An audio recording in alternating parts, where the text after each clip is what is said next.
서로 한번 인사할까요? 몇 분 안 되지만 서로 좌우 뒤로 이렇게 보시면서 잘 오셨습니다. 예, 사랑합니다. 이 밤에도 은혜 많이 받으십시오. 예. 여러분, 옥토의 기도의 용사입니다. 예, 더 나아가서 하나님 나라의 기도 용사.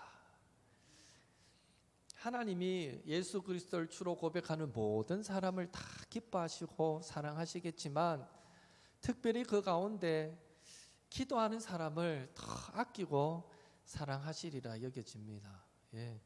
누가 그러더라고요. 자식은 흔히 하는 말로 열이면 열, 손가락 물어가 안 아픈 손가락 없다고 하는 말도 있지만 또 다 같은 손가락이라도 어떤 손가락은 더 아프기도 하고 덜 아프기도 하다 이런 말을 하더라고요.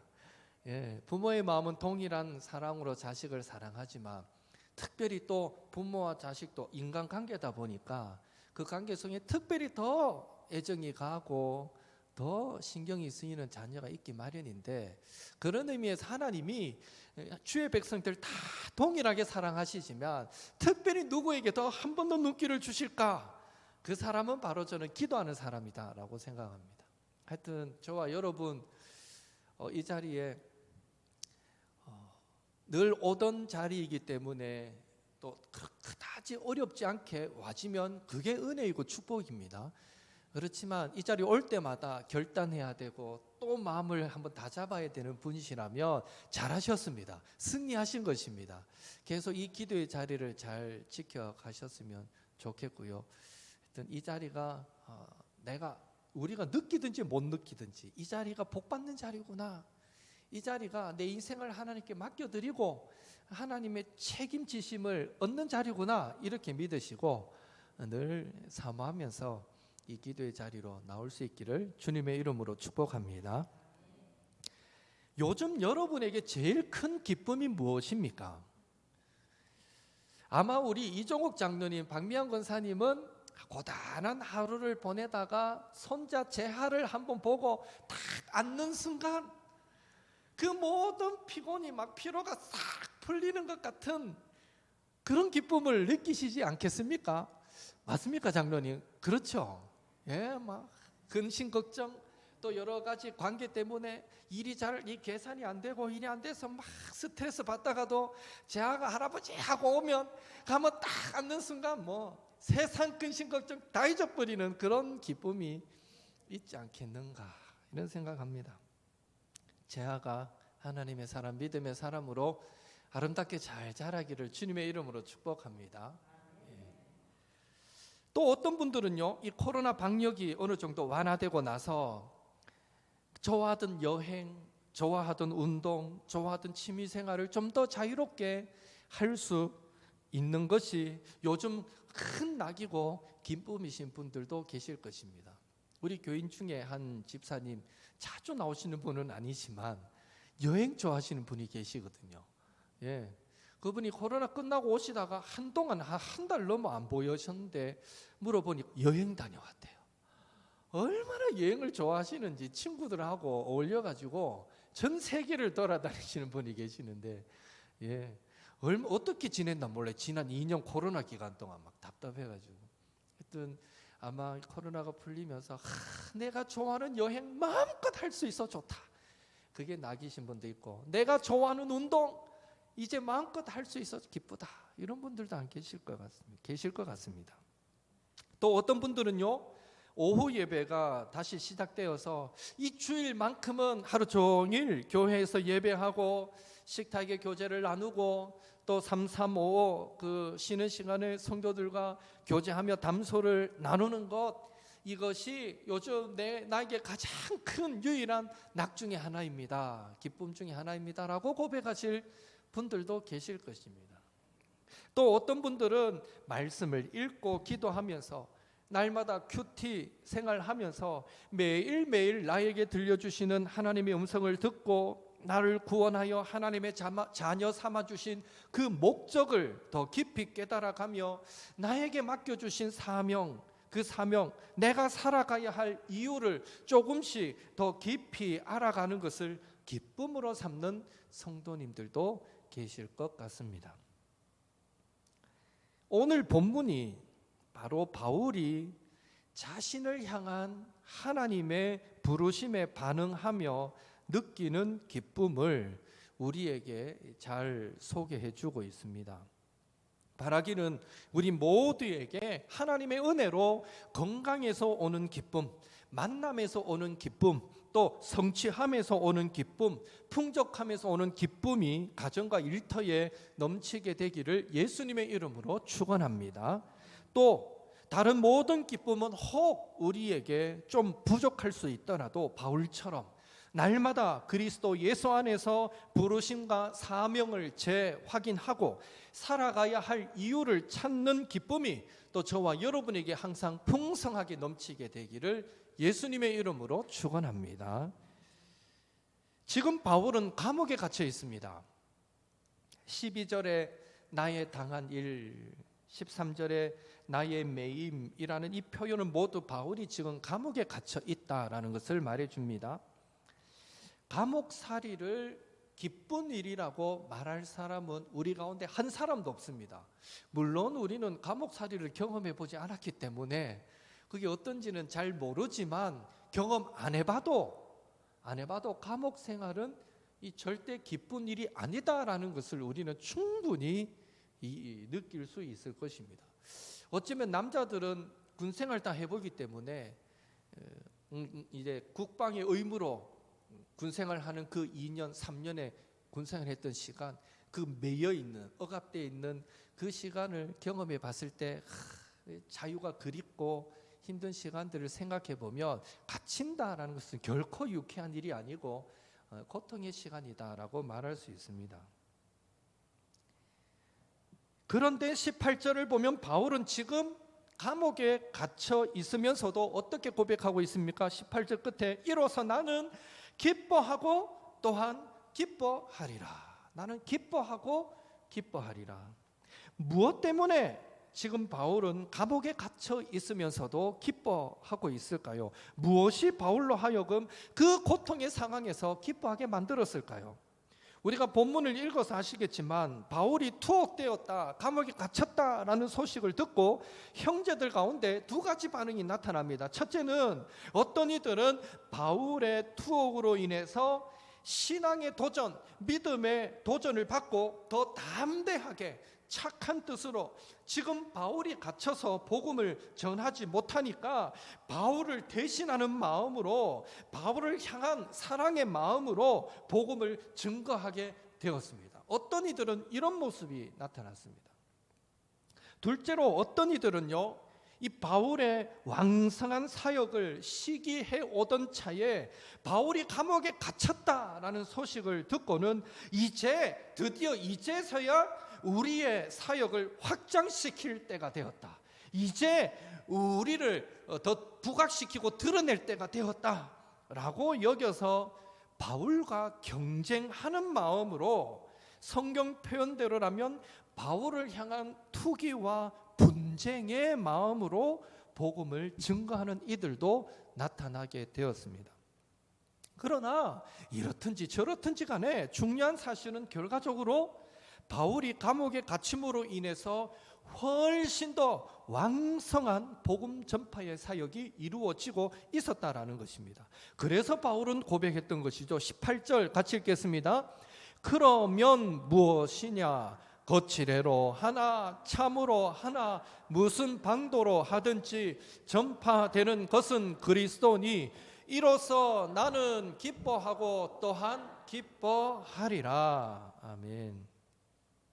지금 바울은 예수 그리스도가 전파되고 있다는 그 한 가지 때문에 자신이 당하는 그 감옥 생활의 고통도 아랑곳하지 않고 또 자신을 시기하는 세력들의 그 눈꼴 사나운 그런 의도로 이루어지는 행동들도 아랑곳하지 않았던 것입니다.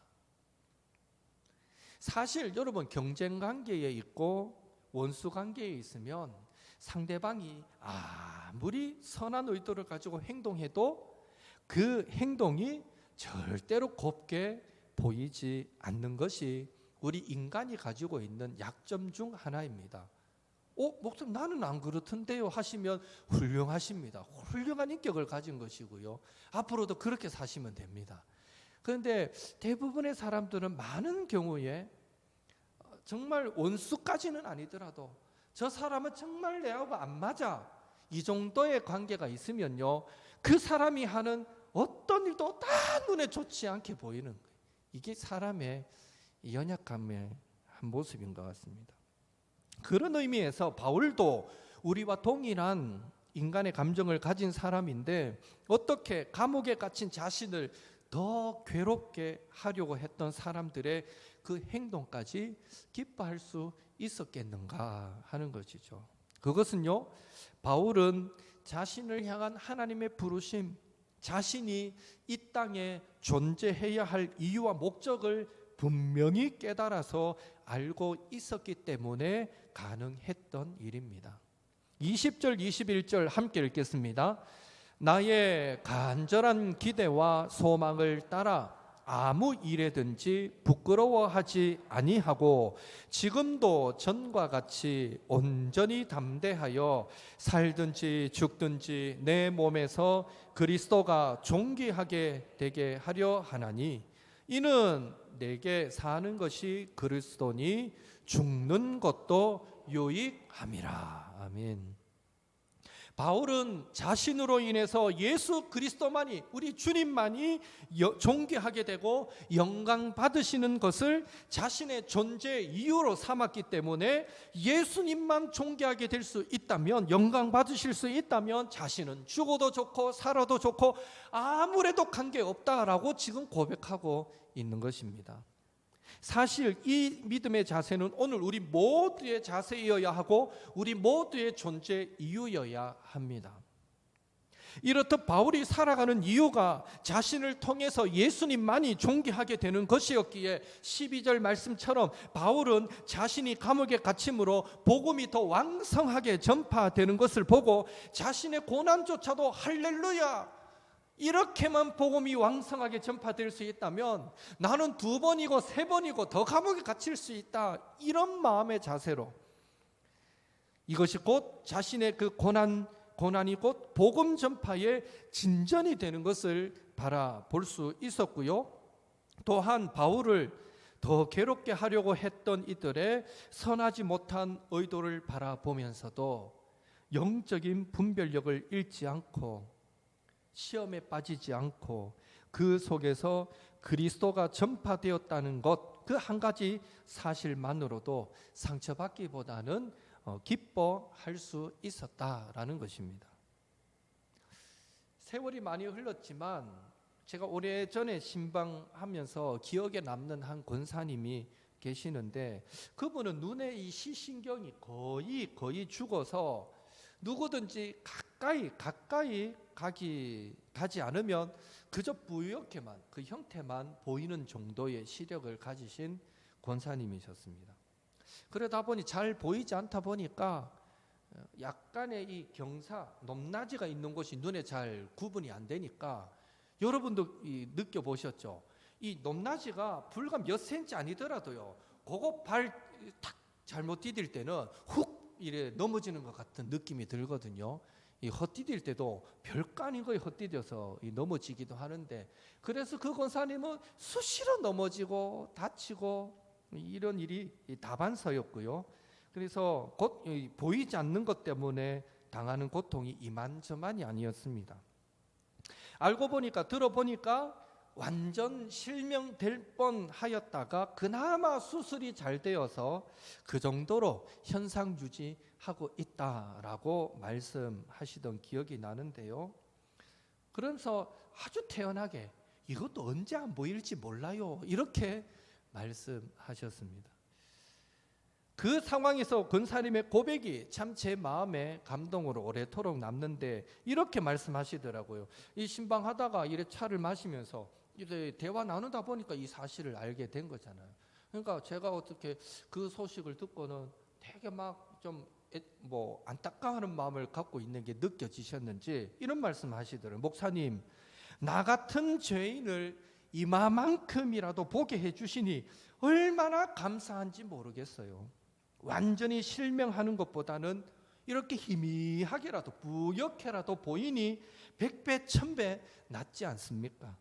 목사님, 제가 언제 제일 기쁘고 감사한지 아십니까?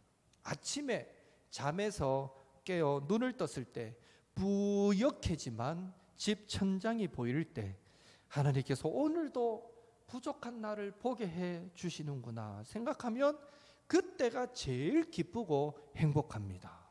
그러시면서 이 눈가에 이 눈물이 이래 맺히는 모습을 제가 볼 때 이야, 정말 감사가 이런 거구나. 신앙의 사람의 이 모습이 이런 거구나 하는 생각을 해본 적이 있습니다. 삶의 목적이 자신의 안일함에 맞춰져 있었다면 결단코 그 권사님은 그런 고백이 불가능했을 것입니다. 그러나 바울처럼 고백하지는 않았지만 그 권사님 역시 삶의 목적이 이제는 더 이상 하나님을 모르고 살던 옛날처럼 육신의 안일함에 맞춰져 있는 것이 아니라 하나님께 영광 돌리는 데 있고 예수 그리스도를 높이는 데 있었기에 도저히 감사할 수 없는 상황에서도 감사를 찾고 도저히 기뻐할 수 없는 상황에서도 기쁨을 고백하실 수 있었던 것은 아닌가 하는 생각을 해봅니다.